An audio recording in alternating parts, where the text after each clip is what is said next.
This quote from Arthur Sulzberger, the publisher of the New York Times, points to the incredible turmoil and change affecting the newspaper industry, where many daily newspapers are scaling back their printed editions. Some newspapers are failing, others are going completely online. And newspapers in the US more generally are really struggling how to economically survive. And I think one of the big questions of this chapter is pointed out on the top of this slide, whether or not there is a future for newspapers and what they will look like. And I guess the big question for us is, does the future of newspapers matter? Do newspapers serve any unique role in our society and our democracy? Some scholars argue that yes, that newspapers are vital to inform people about what's going on in society so that they can be responsible members of a democratic society. Critics of newspapers say that there's nothing so special about newspapers, that if they wither away, people will simply get the same information that they used to get on the printed page online. And increasingly people will get that information for free. So a big question for us is, what does the future of newspapers look like? Is there one? And what are the implications for the changing fortunes of newspapers for society more generally?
Throughout the history of American journalism, one of the major models for journalism has been the idea of objectivity and objective journalism.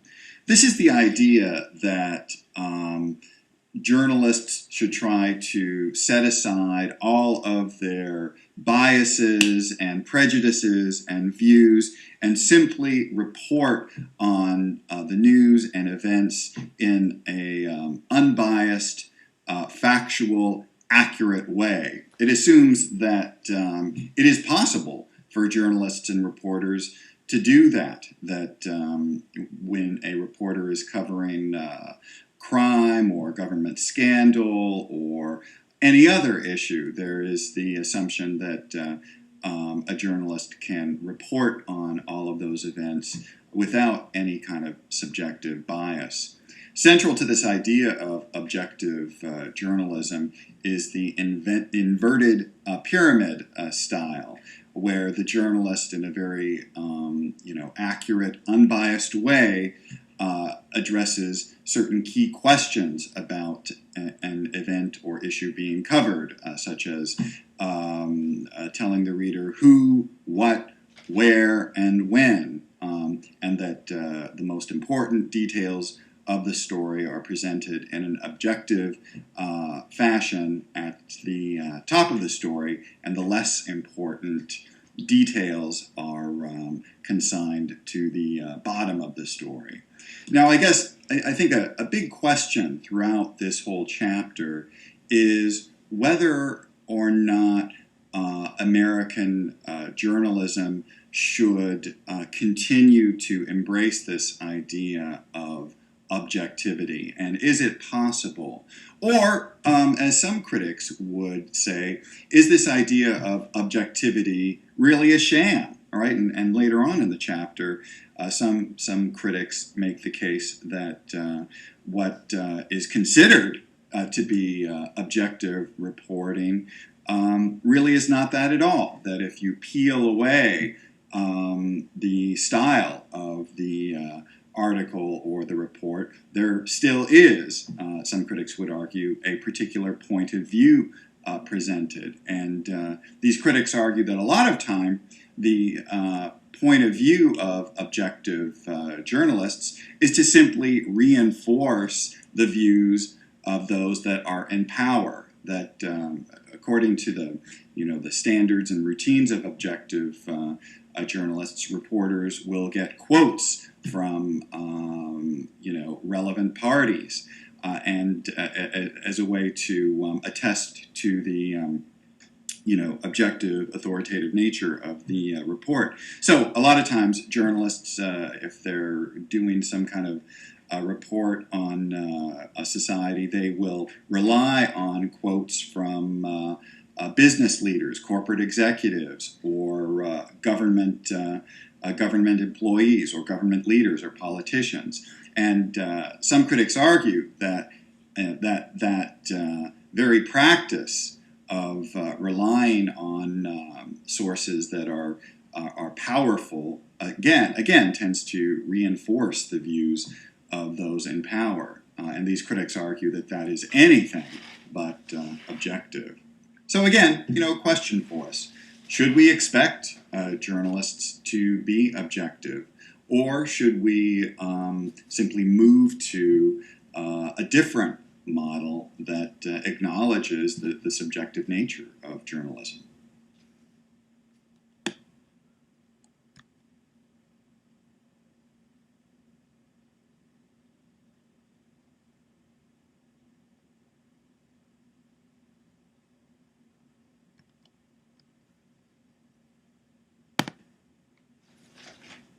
As I mentioned earlier, there have been a lot of attacks on this model of journalistic objectivity that American journalists, for the most part, have embraced. As I mentioned earlier, some critics argue that the way in which journalistic objectivity gets practiced,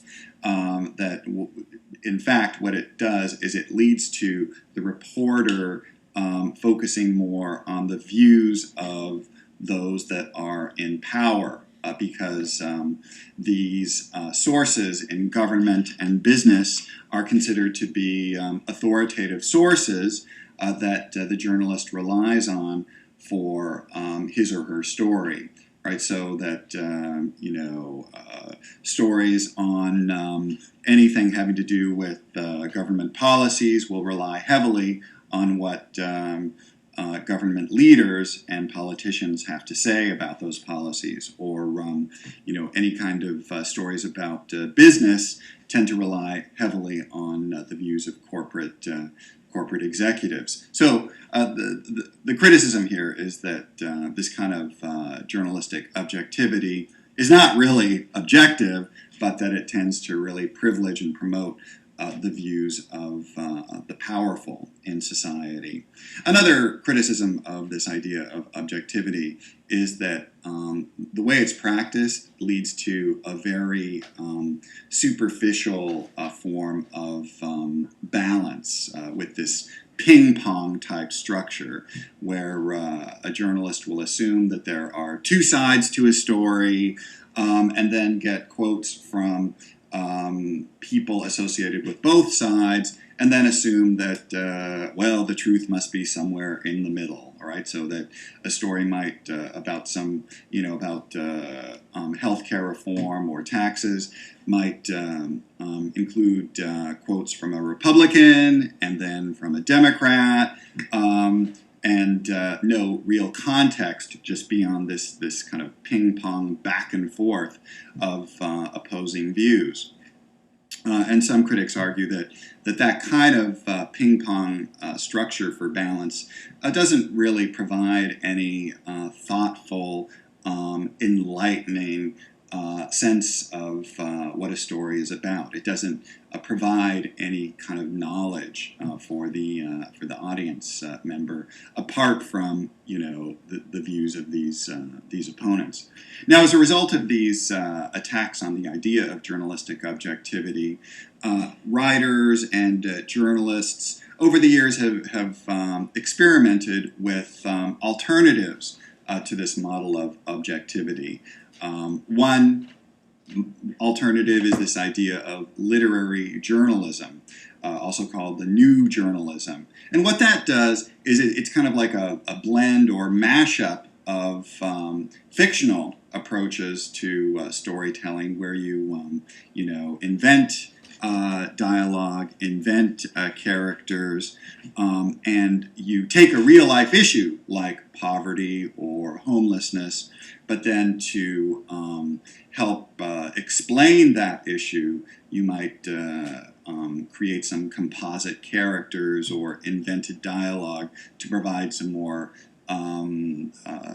dramatic ambiance to the story itself. Now, some journalists argue that this idea of literary journalism really departs too far from what we should expect of journalists. A couple other alternatives to this idea of objectivity is the idea of advocacy journalism. This is where the journalist just completely dispenses with the idea of being objective, and instead the reporter takes a side and is an advocate for a particular point of view. So in this instance, a reporter might write a story where the reporter is an advocate for a proposal to build a new school or hospital, or might make a really solid case for investigating corporate corruption. Some in favor of this model argue that this kind of advocacy journalism is much more honest in terms of acknowledging the biases and point of view that are always present in journalism.